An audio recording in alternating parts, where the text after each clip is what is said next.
Oh, Hi, it's Thursday. Welcome to Roam the Region. We're just talking about it's Thursday and we are wearing these matching shirts. So if you notice, they have a martini glass on them, and Chris Berlinski from the Spice Harbor, she brought them to us. They say quarantini on them.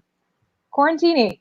We each got a different color. I can't stand up too much because I'm wearing I'm wearing yoga pants. I just want to tell you, Jennifer, I know you said I couldn't drink martinis because I'm in the office today. So I'm drinking my H2O, and I couldn't find a martini glass anywhere, but I figured I could get away with it because these light up. Oh, that's great. Where did you get those? This one I got in Disney World. This was my $20 goblet that Michaela used once. And this is what Michaela got when she went to Las Vegas. Oh my goodness, that's great. I didn't have any martini glasses either. No. I thought maybe I did. I tried to find them and I didn't. But this was very nice of Chris Berlinski from the Spice Harbor to get us these quarantini t-shirts, make it a double. We each got one. She brought a nice little gift bag over yesterday for each of us with items in there from the Spice Harbor, different treats in these t-shirts. So we said we would definitely wear them on air today. So thank you, Chris, from the Spice Harbor. We love them. They are great t-shirts. They're nice and soft too. They're a nice soft fabric. So yeah, but I'm totally wearing the t-shirt with my yoga pants. I'm home today. I'm off today. So that's why the yoga pants are on. And speaking of yoga, tomorrow we are going to have Bobby from Riverview Fitness and BOK Fitness Studio. She's going to come on. I'm actually going to take a yoga class with her tomorrow night. It's a hip hop yoga class, and you can find out more about it on their Mind Body app. Go to their Facebook page. You'll find all the info on it. It's $20. The proceeds go to the American Foundation for Suicide Prevention. That's tomorrow at 7:00. So you do have to sign up and register. You'll get the Zoom code for that. But Bobby will be on tomorrow. Maybe she'll teach us some hip hop yoga moves. I don't know. I should take a yoga class. I have a ton of yoga pants. I know, though. If any reason to take that class, it's to put the yoga pants to use. So I'm excited about having her tomorrow. It'll be fun. She's been doing a lot of online classes, as a lot of our fitness members are doing. So that will be fun tomorrow. Now, listen, so tomorrow's May 15th, and our region has not met the metrics. I've been on phone calls all week long, and unfortunately, we have not met the metrics to go into phase one at this time. But we are finding out more information on reopening and what that's going to mean for each segment, each industry, and that will be coming out in our newsletter.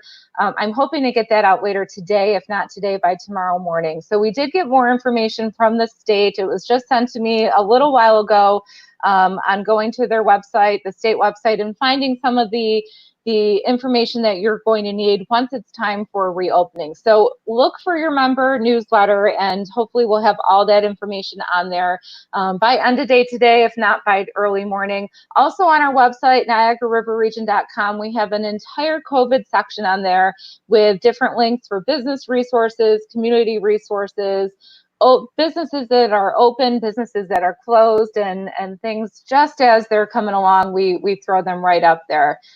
So just a few things before we start. We already have some comments here. Lisa Lannon, she wanted to make sure it wasn't vodka. Oh no, it's H2O. See? Okay, yeah. H2O. David Hubba said this show's taken an interesting turn with those cups. This one's for you, David. Well, today I told Suzanne we had to behave a little bit today because our chairwoman of our board of directors was our guest today. So, every day we have a different guest on. I said, Suzanne, we gotta behave. We have to have, be professional. And then these t-shirts came, and it all kind of went downhill after that. But we're happy to have our chairwoman of our board of directors, Christine O'Hara, on with us, and she is all things chamber. And we're so happy that you said yes when I said, "Will you join us on our little Roam the Region?" So thank you for joining in today. Well, thanks for having me, ladies. I'm very, very happy to be here. And I know now what I will get you both for Christmas will be martini glasses. Yeah, I scoured my china cabinet. I did not have one. I'm not one to really make myself a martini, I guess. I just order it from the bar, never made one myself. So we'll have to do that. But Chris has come from a long line of chamber work. So not only is she our chairwoman of our board, but she has history working in a chamber of commerce. So she understands firsthand on some of the things that Suzanne and I bring to her as far as projects or problems or things we'd like to do. So tell us a little bit about your chamber work. Sure. Well, first and foremost, I think for those who don't know, chamber work is endless. It truly, truly is endless. And I learned that early on. My first job out of college was working for the Niagara Falls Area Chamber of Commerce.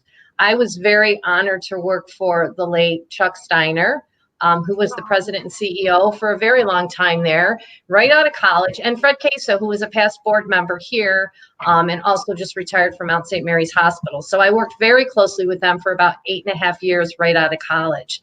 I learned a lot about chamber work and the various things. We were certainly a business advocacy organization, but I learned a lot more than that. I learned work ethic. I learned how to work hard. I learned that people weren't always going to be happy with the decisions that were made, but it was probably one of the best experiences for someone right out of school. The networking that I was truly forced to do, and then be turned into loving to do it with the banking industry, with manufacturing that we really don't have too much of anymore. But it's kind of funny because there still are some of those who I worked with way back then, and I've been out of college for a long time. And a few of them are still on our board today. So it just was a great way for me to start my career. From there, I stayed in not-for-profit, but I've always had a love for chamber work. Certainly with Jen and Suzanne at the helm there in Lewiston. I feel honored to be a part of it. It's my community, and we just continue to grow and grow. So it's been great.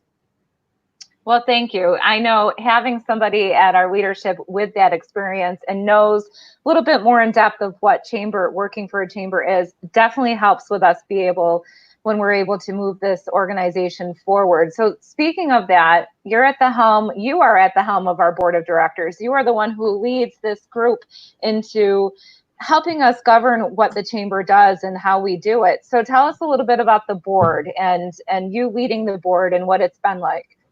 Sure. Well, we have a great board. We have a large board, and we are made up of individuals from all different businesses, from banking to small business to industry to all different facets. And it's funny, I was thinking about it before I came on today and when Jennifer had asked me, and truly we are a very, I would say more so not active board. People that are in and involved in the chamber for the right reasons, not just for themselves, but to make the community stronger, to make the business environment stronger.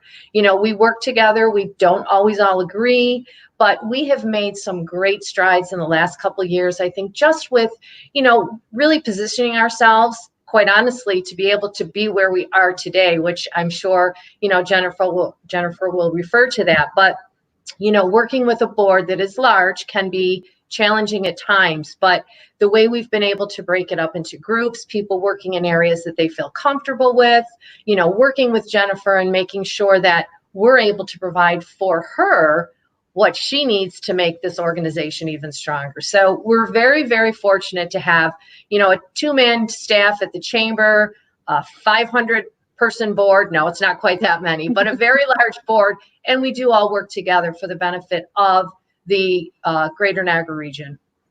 So this week we just had our board meeting actually yesterday, and I attend the board meetings as a staff. Suzanne doesn't have to. Every once in a while, I think I've pulled Suzanne to a staff meeting, depending on what is going on. But I generally sit with the board and we meet. And this was a first that we met virtually on one of these Zoom calls yesterday. It was a first, and I was very impressed. We had great participation from the board on that new type of platform of doing business.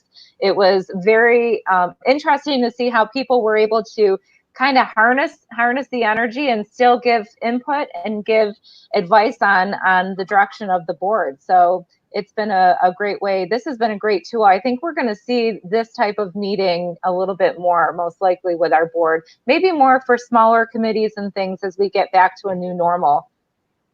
I would agree. I called Jennifer after the board meeting, as often I do, just to kind of recap everything. And I said, geez, I don't know if it's what it is, but these board meetings just seem to be getting more effective. Just, I mean, you know, Jennifer's very organized. She has a plan of attack when we get in there, and it's just, things just seem to go smoothly.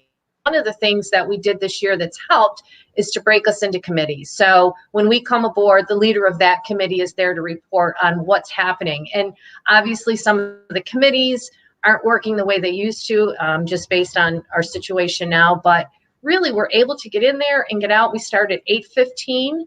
We try to be out by 9:15 and have a very effective and efficient board meeting. Yeah, definitely. So one of the focuses this year, actually, it started more towards the end of last year talking about it, and was our mission going into 2020 is membership and catering to our membership, building up our membership, and what does being a member of the chamber mean? So can you tell us a little bit about the membership aspect of the chamber? You actually have been a member of our chamber. That's how you're a board member. What does the term membership mean to a board of director for the chamber? I think membership in any organization is, quite honestly, there are 1,000 things you can get out of it, but it's what you put into it. And I think the more that, you know, the board understands that, the more that our members understand that. You know, I have to give, you know, you and Suzanne kudos in the sense of, you know, we look at our membership and you guys realize one size doesn't fit all for our members. There are various levels of memberships, various things that people want, various things that people can afford, quite frankly. So a membership in this is certainly something that allows visibility for businesses. I think a membership in the chamber also allows a bit of credibility. If I'm a business and I see that they're a member of the chamber and I know the chamber, that's going to make a difference for me. But on the more tangible side of it, you know, marketing, any kinds of ribbon cuttings you do. There are 1,000 things that, quite honestly, I think the board learns a little bit more each time we have a board meeting. That Jennifer's like, oh yeah, we had a member that needed some help with marketing, so I went and sat down with them and kind of helped them through it. You know, that's the advantage of having, and I'm not going to say a small chamber, but a very close-knit and very focused chamber of commerce. So really, from A to Z, if you want to be a member because you think it's the right thing to do, that's okay. That's great. If you want to be a member because you want to get everything and then some out of it, you have that opportunity. We have networking events, and just because we're in COVID-19 and we're not, you know, together, we have networking events once a week still online, and they're great fun and you learn a lot. We have networking events for businesses to talk business to business. We have educational events online, and I'm sure there will be more to come. So really, being a member of the chamber is everything and anything you want. And I think too that if a member comes to the, now it would be the chamber window because we're not going inside, and says, hey, you know, I would really like it if you could help me with this. If there is a way, and it fits into the mission of the chamber, and sometimes maybe a little bit not, our chamber staff is there to help you. So I think it's well worth it. And we're seeing it now. Here we are in a time when things are challenging for a lot, and yet we're able to still recruit new membership. So that's great. Yeah, we're excited about the new members that we've had the past month and a half, as well as those who've renewed their membership during this time. You know, this time of uncertainty, we've still had members that have renewed their membership. They trust the chamber, they know the work that we do, and that's important to keep our organization going. Suzanne and I truly work for our membership with the aid of our board of directors. It's funny you mentioned that story, Chris, about helping somebody with their marketing and going to their house to help them get up and running. That same person knocked on our window yesterday and brought their printer to our office because they can't figure out the printer. So one of my things tomorrow is to plug that into the laptop and see if I can get it running. It's literally right behind Suzanne on the floor. Knocked on the window, passed the printer over through the window. I took the printer, and you know, that's the power of we will go to any length that we can to help our members as much as we possibly can. We do. You do. And I just have to say, and I know you want to wrap this up, you know, we do a lot in the chamber as it's been festivals and events and so forth. Obviously, at the beginning of March, life had a shift for everyone. And your Niagara River Region Chamber of Commerce took that shift and went all the way. And for anyone who's watching now, you're probably aware, but share with your friends that, you know, you don't have to do work just one-on-one. You can do it this way. You can do it so many ways. Your Niagara River Region Chamber is a resource for you for all things that you need. You know, we are here to help support that. And as we look into the future, we're not sure how that's going to look, but one thing we are sure about is we can accomplish it. We will just figure out a different way to do it. Definitely. Well, thank you. Membership is $195. That's what it starts at for a business or nonprofit organization. And you can find information on our website at niagarariverregion.com. I got to find that little banner. I made sure that I had everything spelled right. Also, if you're interested in being on this, we're already scheduling people for next week. So tomorrow is Bobby from Riverview Fitness and BOK Fitness Studios at 1:30. We're gonna maybe learn a yoga move. You're gonna be home tomorrow, Suzanne. So I'm gonna have you demonstrate the yoga move. I'm gonna have to break out my leg warmers. Something. Well, thank you, Chris, for joining in. We hope that everybody is able to join in tonight. You mentioned our networking events. We do have one tonight, our business blender at 8 p.m. You do have to pre-register. The information is on our website or our Facebook page. We hope to see you. They've been a ton of fun. I promise you don't have to stay on until 1 in the morning. They start at 8, and we're able to share all of that information. I do have to just say, we also have committees. Lisa just commented, we do have committees, a variety of committees. Any member can participate in our committees. So if you're interested, call us up. We have a government affairs committee, a development committee, a membership committee, a finance committee, and probably an events committee as well. So we'll get you on board. Tom Kiefer wants to know if we're going to have River Region martini glasses. He wants to know if they're available. Ooh, that's a good idea. They are. That'll be my next project. So thanks for joining in, everyone. We'll see you back tomorrow. Chris, thanks for joining in and chiming in on all things chamber. We're so grateful to have somebody with the experience that you have to help lead us through. Thanks, ladies. Have a great day. Thank you. Bye, everyone.